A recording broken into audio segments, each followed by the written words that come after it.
Question है longest common prefix in an array statement given an array of n strings find the longest common prefix among all strings present in the array.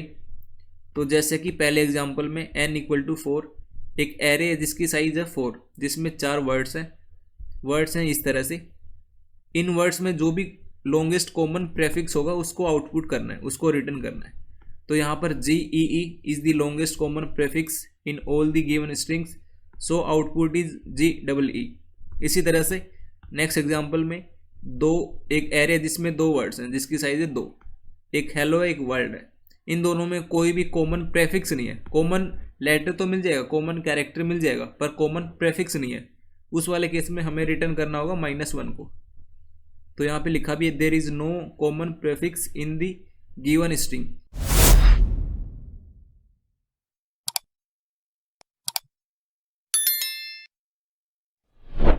So I hope यहाँ तक आपको question समझ आ गया होगा कि question में पूछा क्या है और क्वेश्चन में बताना है क्या है। अब इसको एक बार फिर से थोड़ा समझ लेते हैं और फिर इसकी अप्रोच देखेंगे। सबसे पहले तो हमें एरे गिवन है और एरे की साइज गिवन है इनपुट की फॉर्म में। अब जो ये एरे है ये वर्ड्स की बनी हुई है। एरे में जो भी एलिमेंट्स होंगे वो वर्ड्स होंगे और वर्ड्स का फॉर्मेट हमें पता है स्ट्रिंग होता है। तो जो एरे है वो स्ट्रिंग से बनी हुई है। जैसे कि एक एरे मान लेते हैं, एक हेलो है एक वर्ल्ड है, 2 वर्ड है ये। तो प्रेफिक्स का मतलब होता है बिगिनिंग में। अगर बिगिनिंग में सेम है तो हमें आगे का चेक करना, अगर बिगिनिंग में सेम नहीं है तो आगे का चेक नहीं करना।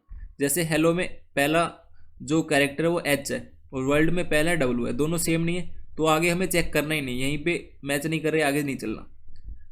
जैसे एक और एग्जांपल, एक और वर्ड लेते हैं गिग्स और एक लेते हैं गिग। इन दोनों में ये भी एक एरे 2 मान लेते हैं इसको, इसमें भी 2 वर्ड्स है। यहाँ पर G मैच कर रहा है पहला, फिर नेक्स्ट लेटर भी मैच कर रहा है, फिर उसका अगला भी मैच कर रहा है, फिर उसका अगला भी मैच कर रहा है। तो मतलब यहाँ पर जो प्रेफिक्स बनेगा वो ये बनेगा, गिग बनेगा। ये जो गिग है ये बिगिनिंग में आ रहा है, मतलब ये बिगिनिंग में आ रहा है यहाँ तक और ये भी बिगिनिंग में आ रही है, तो पूरा ही आ रहा है। तो इन दोनों में ये वाला जो प्रेफिक्स है वो कॉमन है। तो इसलिए इस एरे 2 के आउटपुट में हमें ये वाली चीज़ रिटर्न करवानी है और इस वाली एरे के आउटपुट में हमें -1 को रिटर्न करवाना है। क्योंकि इनमें जो शुरुआत वाला लेटर है H और W ये आपस में मैच नहीं कर रहे हैं। उस वाले केस में आगे मैच करवाने की ज़रूरत है ही नहीं, कोई कॉमन प्रेफिक्स इसमें है ही नहीं। उस वाले केस में -1 को एज ए स्ट्रिंग की फॉर्मेट में रिटर्न करवाना है। तो ये है आज के क्वेश्चन की स्टेटमेंट। अब इसकी अप्रोच देख लेते हैं। मान लेते हैं हमारे पास एक एरे है जिसके अंदर वर्ड्स कुछ इस तरह से ABCD ABCE ABBC ABXY। इस एरे में हमारा टास्क है फाइंड करना है लॉन्गेस्ट कॉमन प्रेफिक्स। तो लॉन्गेस्ट कॉमन प्रेफिक्स फाइंड करने के लिए हमें सबसे पहले तो एरे में आइटरेट करना होगा और आइटरेट करते वक्त जो भी मिनिमम लेंथ का वर्ड है उसको फाइंड करना है, मिनिमम लेंथ वर्ड। इसको फाइंड करने का सिंपल रीज़न ये है कि जो भी लॉन्गेस्ट ये आएगी, जो लॉन्गेस्ट कॉमन प्रेफिक्स आएगा बेसिकली वो एक स्ट्रिंग ही आएगी। स्ट्रिंग की फॉर्मेट में हमें उसको आउटपुट करवाना है। तो जो भी आएगा वो जो ये मिनिमम लेंथ का वर्ड होगा उससे बड़ा तो होगा नहीं, मैक्सिमम उसके इक्वल हो सकता है या तो उससे छोटा होगा। जैसे कि एक और एग्जांपल से इसको समझ लेते हैं। एरे मान लेते हैं एक ABCD फिर ABC और AX, इस तरह से मानते हैं। यहाँ पर इस एरे में जो भी हमारे पास लॉन्गेस्ट कॉमन प्रेफिक्स आएगा वो AX से बड़ा नहीं हो सकता। AX की जो लेंथ है 2 है, इससे बड़ा नहीं हो सकता। मैक्सिमम इसके बराबर हो सकता है या तो इससे छोटा होगा। जैसे यहाँ पर इसका A, इसका A और इसका A, सिर्फ यही कॉमन है और यही बिगिनिंग में आ रहे हैं। तो जो भी लॉन्गेस्ट कॉमन प्रेफिक्स बनेगा वो सिर्फ A बनेगा जो कि AX से छोटा है। तो यहाँ पर जो ये वाली कंडीशन लिखी है उसका सिंपल सा मतलब यही है कि जो भी मिनिमम लेंथ का वर्ड होगा हमें उसको पिक करना है सबसे पहले। अब नेक्स्ट हमें करना है जितने भी वर्ड्स हैं एरे में उनमें आइटरेट करना है। एक पैरामीटर लेना I जिसको 0 से लेके एरे की लेंथ तक आइटरेट करवाना है और इस तरह से करवाना है कि जो भी मिनिमम लेंथ का वर्ड है उससे एक्सीड ना हो। मतलब जब हम कंपेयर करवाएंगे आपस में, जैसे एक I ले लिया जो 0 से लेके N तक आइटरेट हो रहा है, एक और वेरिएबल ले लेंगे जे, जो 0 से लेके जो भी मिनिमम लेंथ का वर्ड होगा वो वहीं तक जाएगा, क्योंकि उससे बाहर गया तो वो फिर आउट ऑफ बाउंड इंडेक्स दे देगा। मतलब ऐसी चीज़ को फेच करना चाह रहे हैं जो कि एग्जिस्ट नहीं करती। एग्जाम्पल के तौर पे वर्ड हमारा AX, और इसमें अगर हम थर्ड इंडेक्स का कोई लेटर एक्सेस करना चाहें तो ये आउट ऑफ बाउंड दे देगा एरर। तो उसी हिसाब से एक और वेरिएबल लेना पड़ेगा जे, जो कि 0 से लेके मिनिमम लेंथ के वर्ड तक ही आइटरेट होगा। अब हमें कंपेयर करवाने हैं आपस में, तो जितने भी वर्ड्स हैं, जैसे पहला वर्ड है, इसका जो 0th कैरेक्टर है ये सारे वर्ड्स के 0th कैरेक्टर के साथ मैच करेगा। अगर मैच कर रहा है तभी आगे जाएगा, एल्स वो वहीं से ब्रेक हो जाएगा।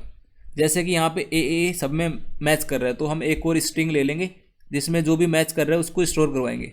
यहाँ पर ए मैच हो रहा है।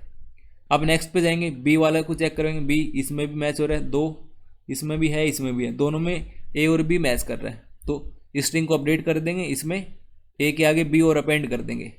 अब नेक्स्ट पे गए सी पे, सी इस पहली में है, सी दूसरी में है, सी तीसरी में नहीं है। जैसे यहाँ नहीं मिला हम ब्रेक कर जाएंगे, लूप से ब्रेक करके बाहर आ जाएंगे और जो भी स्ट्रिंग में पहले से था सिर्फ उसी को रिटर्न करेंगे।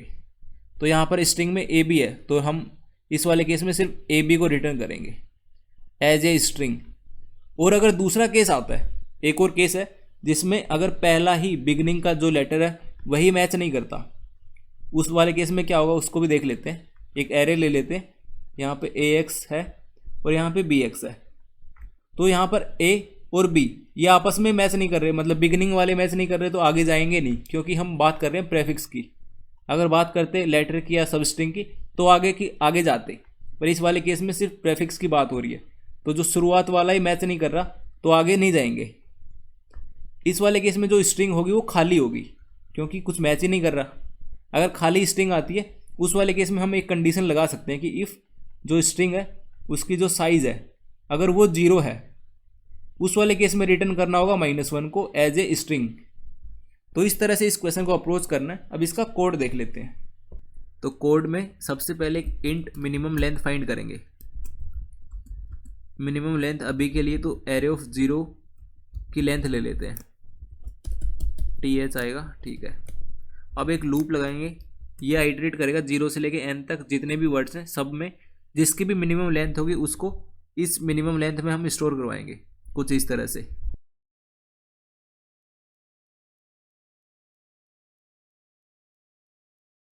ये हो गया। अब एक बूलियन फ्लैग ले लेते हैं जिसको ट्रू रखेंगे स्टार्टिंग में। एक इंट j ले लेते हैं जो 0 रहेगा। ये क्यों ले रहे हैं अभी समझ आ जाएगा। वाइल जो j है जब तक कि वो मिनिमम लेंथ से छोटा है, j का तो यूज़ हमें पता चल गया। अब बूलियन फ्लैग क्यों ले रहे हैं इसका यूज़ थोड़ी देर में आएगा। अब यहाँ पर एक और लूप लगेगा, int i equal to 0, i less than फिर से n i प्लस प्लस। अब यहाँ पर कंडीशन लिखेंगे इफ़ जो एरे है उसका ith, यहाँ पे जो ये है इसको 1 से आइटरेट करते हैं ताकि कंपेयर करना इजी रहे। तो array of i -1 dot char at j, अगर ये नॉट इक्वल है, जब इक्वल होगा तो आगे हमें चेक करते जाएंगे, अगर इक्वल नहीं होता हमें वहाँ से ब्रेक करना है लूप को।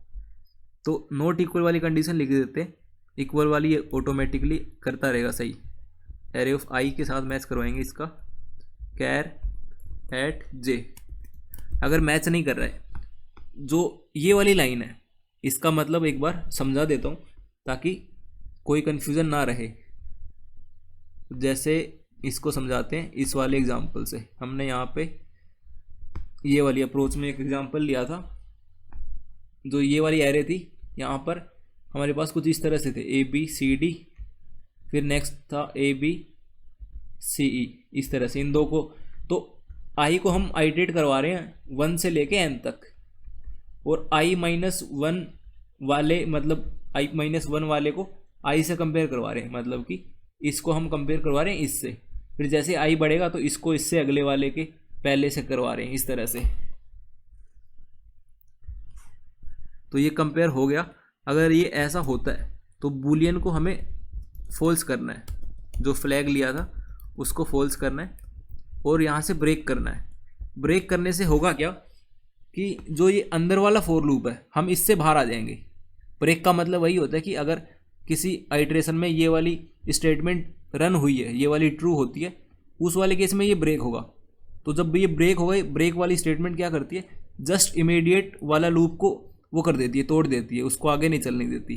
तो जैसे ये ब्रेक लगेगा ये वाला लूप टूट जाएगा, इससे आगे हम और आइट्रेशंस नहीं कर पाएंगे। तो जब ये वाला टूट रहा है तो हमारा मकसद होना चाहिए कि जो ये वाइल है ये भी टूट जाए, यहाँ भी ब्रेक लग जाए। तो उसके लिए मैंने एक एक्स्ट्रा फ्लैग लिया है, मतलब एक एक्स्ट्रा बूलियन फ्लैग लिया है। अब ये काम करेगा अपना। तो यहाँ पे हम चेक करवा सकते हैं इफ़ जो फ्लैग है अगर वो फॉल्स आता है तो हम वाइल से भी ब्रेक कर जाएंगे। इसका मतलब ये था, जो एक्स्ट्रा एक वेरिएबल लिया था बूलियन फ्लैग नाम का, उसका काम यहाँ पर आया है। अब नेक्स्ट हम क्या करवा सकते हैं, अगर ये फ्लैग मतलब फ्लैग फॉल्स नहीं होता है उस वाले केस में जो एक स्ट्रिंग हमें लेनी पड़ेगी, उसमें ऐड करवाना पड़ेगा ये वाला। अगर ये मैच करता जाता है तो जो जो लेटर्स जो प्रेफिक्स मैच होते जाते हैं उनको हमें स्टोर भी करना पड़ेगा। तो उसके लिए जो स्ट्रिंग होती है वो जावा में होती है इम्यूटेबल, उसको हम म्यूटेट नहीं कर सकते, और C++ में होती है वो म्यूटेबल। तो जावा में हमें स्ट्रिंग बिल्डर लेना पड़ेगा क्योंकि स्ट्रिंग बिल्डर म्यूटेबल होता है। तो यहाँ पर एक स्ट्रिंग बिल्डर ले लेते हैं, string builder SB new string builder. अब यहाँ पर SB में अपेंड कर देते हैं, अपेंड एरे ऑफ 0.char@j, और j को 1 से बढ़ा देंगे, j++ कर देंगे। ठीक है।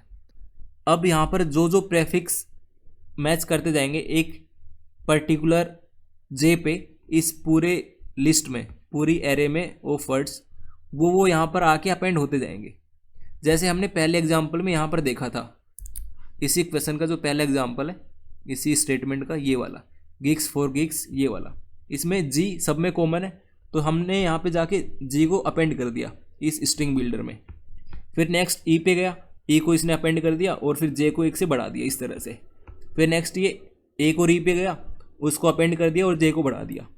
फिर नेक्स्ट ये के पे जाएगा तो यहाँ पर मैच करेगा इस वाली में, यहाँ पर मैच करेगा इसमें, यहाँ पर करेगा इसमें, और यहाँ पर नहीं करेगा। जैसे यहाँ पर नहीं करा, ये होगा यहाँ पर इस वाले इफ़ में चला जाएगा ये, और जैसे इस इफ़ में जाएगा ये फ्लैग को फॉल्स कर देगा और ब्रेक कर देगा। जैसे ब्रेक होगा हम इस लूप से बाहर आ जाएंगे, और जैसे इस लूप से बाहर आएंगे ये पहला इफ़ मिलेगा, ये देखेगा इफ़ जो ये फ्लैग फॉल्स है या नहीं है। जैसे इसको फ्लैग फॉल्स मिलेगा ये ब्रेक कर जाएगा इस वाले लूप से भी। जैसे इस लूप से ब्रेक होगा बाहर आके हमें रिटर्न करना होगा,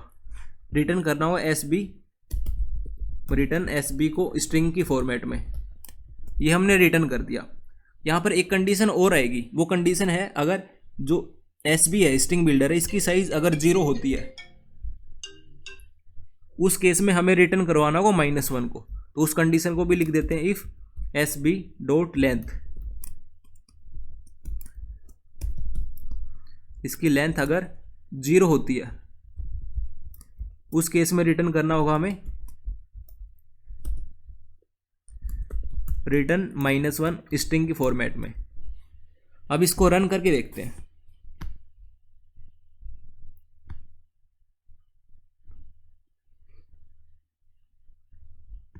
ठीक आ रहा है। अब एक और एग्जाम्पल के साथ इसको रन करते हैं। यहाँ पर मैं कुछ और लिख देता हूँ, इस तरह से कुछ।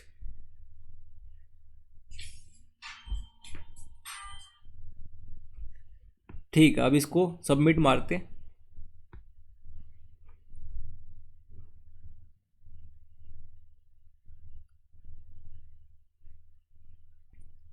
तो क्वेश्चन हो गया सबमिट। ये है longest common prefix in an array का सॉल्यूशन। आई होप समझ आ गया होगा। अगर फिर भी कुछ डाउट रहती है तो आप कमेंट सेक्शन में पूछ सकते हो।